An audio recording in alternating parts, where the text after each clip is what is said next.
All right, so this guy right here, he looks to be Middle Eastern, maybe Indian. He went bald after getting a hair transplant. And this is the reason why I'm even cautious or even still like slow on even if I should get a hair transplant. Let's check out his story. The minute you see it, it hits you with like a heavy load. Eventually, I did get a transplant. That's why the front looks fairly thick, but back just didn't take. I was just constantly worrying with situations. You still have that worry. That thought, I'm like, oh, get a second one. Then maybe it's going to be a third one, then a fourth one. And when it's end, I think that's when I decided to see how it would feel to kind of just let it go. I mean, the way I feel now, feel pretty confident with myself. The minute you Honestly, bro doesn't look bad with the like he's not technically bald for real. Like he's got like a buzz cut dang there. Well, not a buzz cut, but like you get what I mean, like a low cut. But man, this is like I said, this is the reason why I'm even like, yo, for me, the worst thing that can happen is you go and you get a hair transplant and then you don't like it and then you still want to go and cut your hair off. The reason why that's the worst thing that can happen is because I mean, I think it's pretty obvious. You go and you spend money, you spend time, resources, energy getting this hair transplant procedure, and then it doesn't come out how you want it to come out, and you go and do something that you've already could have did before investing all that resources and time and energy and everything else I just mentioned. So it's like you basically start where you could have started from all along. You end where you could have started from. You end where you could have ended at all along. So, but this is a real reality for a lot of people that get hair transplants, and I don't think it's talked about enough. Just for me, like being more keen to this hair stuff, I've seen a lot of guys, even in my everyday to day life, where it looked like they may have had a hair transplant, but it didn't take how it should have. Right. The biggest tell is the back of the head. Right. So like your front can turn out good, but then your back of the head is like you're losing hair rapidly, and it just doesn't take, or you're losing hair rapidly and you do get it done, but then by the time you get it done, you got another bald spot opening up at the back of your head. So naturally, what will happen, and I'm even honest with this about myself, right? If I go spend, $5,000+ to get a hair transplant and I just cover the front of my head and I'm not satisfied with the back of my head, then instead of me thinking about the front of my head, I'll be thinking about the back of my head. You get me? So then I'm like, yo, like the guy was saying, comb over and like you start putting in, topics or hair fibers just so you can have the back of your head matching the front of your head, but it's 10 times worse because with the front of your head, you can see it. The back of your head, you can't see it. So now you're just thinking about it the entire time. So it's a real thing to consider. And the only thing that you really can do to make sure you're okay, and the thing that just for me speaking from my own point of view, like the only thing that you can do is to make sure that your hair loss is stabilized before you go and get a hair transplant. Because like this guy, I'm assuming his hair loss was stabilized, meaning that there was some kind of after maybe some kind of regrowth solutions that he was on, be it minoxidil or anything else he could have been on, right? Maybe taking it orally, whatever. Or maybe he just thought like I get the front done and my back is okay, and or he tried to get the back done, but it didn't take how he thought it would take. There's a lot of variables in there, but what I'm saying is ultimately he ended up bald, and he could have just did that in the first place, y'all. So just a lot of things that you want to take into consideration. Y'all thinking y'all about to go overseas, get a hair transplant for $2,000, or maybe you think you about to stay in the States, get a hair transplant for $20,000. A lot of the times it's not even about the clinic themselves. That's the crazy part. Like that's what I've been noticing. It's not even about the clinic. It's really it's really about the actual person. It's about the actual person on a case by case scenario, that even when you got a hair transplant, does it still stay with you? Does it stick with you? Look at that. The back of his head. Look at that. Who wants to get a hair transplant? Cover, make sure all this is good, but then you got the back of your head looking like that. But it looked crazy. And he know it looked crazy. And that's why he just decided to go bald. Even though I don't think he went all the way bald. He went like shortcut, buzz cut. So yeah, that's something like all you guys, what I'm saying, maybe considering getting hair transplants. It's the same thing, like I say, even with myself, man. I wouldn't be able to feel good knowing that I just paid 5+ thousand to get my hair transplant. I know I'm looking good in the front, but then if I knew this is how my back was looking, I mean, I don't know. I don't know what you really would do. Like, I mean, you probably gonna just cut it off and say forget the 5,000 at that point. Because even if your front looks really good, bro, you can't like that at your back. That shit it look even more crazy when you're trying to grow your hair out. If you're just going bald and you got like a little bit, like you won't even notice it. But if it's going like big and you going bald, like nah. I mean, if it's big back here and it look good up there, that means you trying to like grow it out. You trying to make it look dark, but you see the reflection in the back of the head.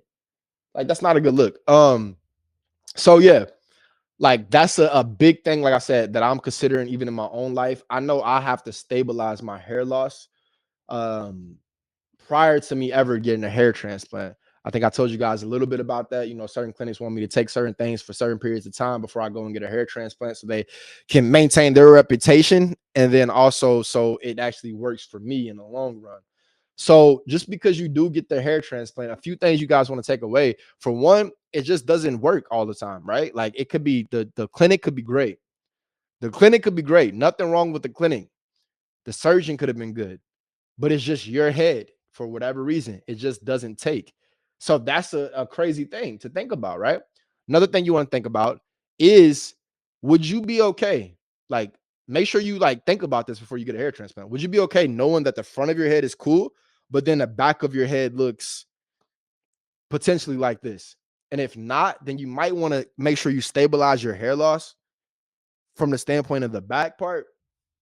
Make sure you stabilize your hair loss from the standpoint of that back part. And when you stabilize it, like you're making sure you're not losing any more hair. So you got some kind of regimen that you're already on.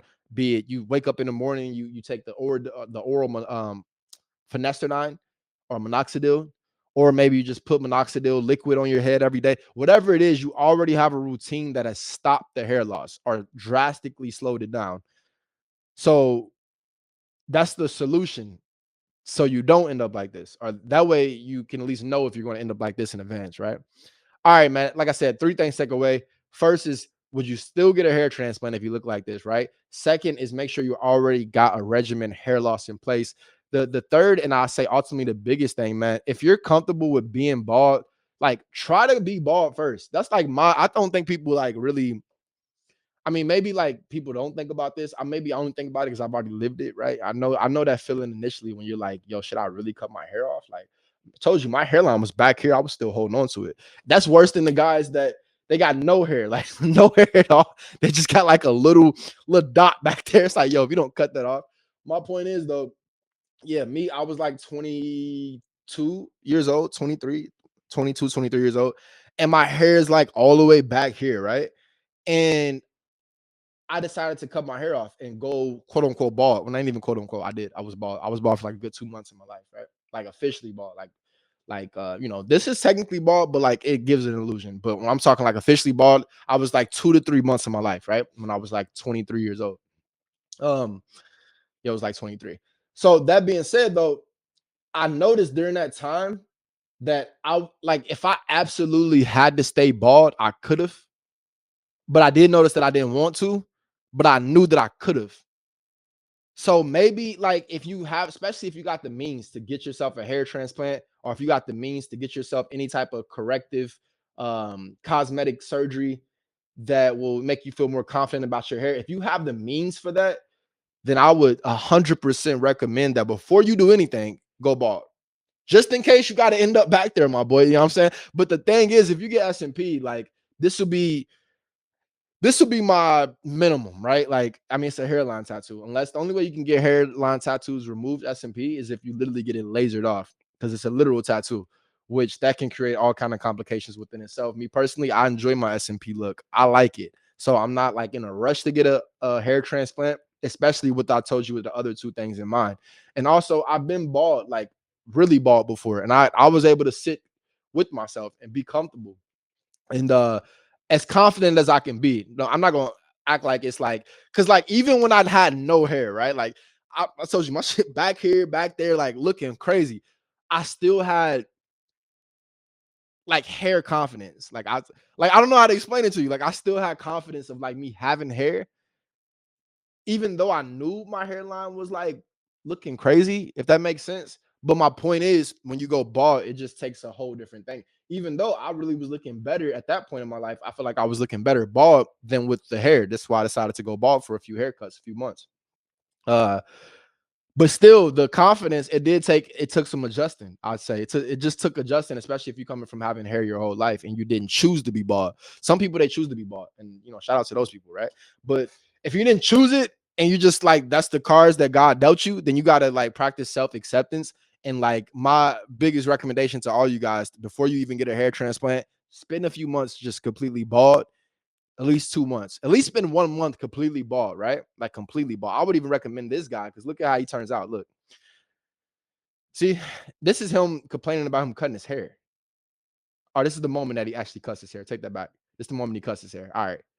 I'm not sure how it turns out though. Oh yeah, it turns out like that. Okay. So yeah, it's probably just a little bit thinner at the back, but even that, it ain't even that's not technically bald for real.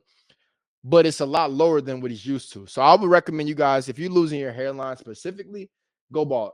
Just go bald and just like embrace it. And then if you got the money to like get a hair transplant, that should make you even more comfortable with going bald.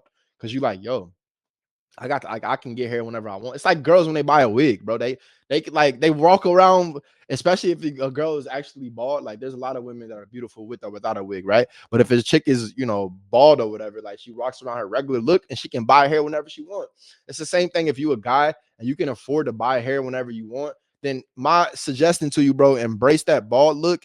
That way, just in case. Again, this video is about people who got a hair. This guy got a hair transplant, but he had to go back bald. Just in case that's you and your situation, then you know what I'm saying, rock the baldness anyway. But for him, I think, to be like honest, as I'm looking at this, I think his hairline, it'll never go away. His hairline almost like look like an SMP. It'll never go away. Look, he turned out right there, but since he got the hair transplant, see, this was him after the hair transplant. He still had the long, he was still wanting the long hair. Like I was showing, there's another video I did with the white guy, right? It was a white guy. He basically had long hair. He wanted that look, but this is what God wanted for him. God wanted him to be bald. So it's okay. The point is, if you embrace this in the front before you ever get a hair transplant, then at least you know what your baseline is. You know what I'm saying? You're like, yo, all else fails. I already been there. I might as well go back, Yo, that's it, y'all. I appreciate you guys tuning in. Again, this is Afterly. We're here to improve transparency around the cosmetic industry. If you like to join the community, go ahead and hit that subscribe button and the like button and maybe even the bell so you can be notified when we do drop new videos coming to you very soon. I appreciate you guys as always. And until next time, as always, you know exactly what to do. Get to stepping, get to stepping, get to stepping. Like YOLO wanted to tell you, accept yourself. You don't have to prove shit to no one except yourself. And if you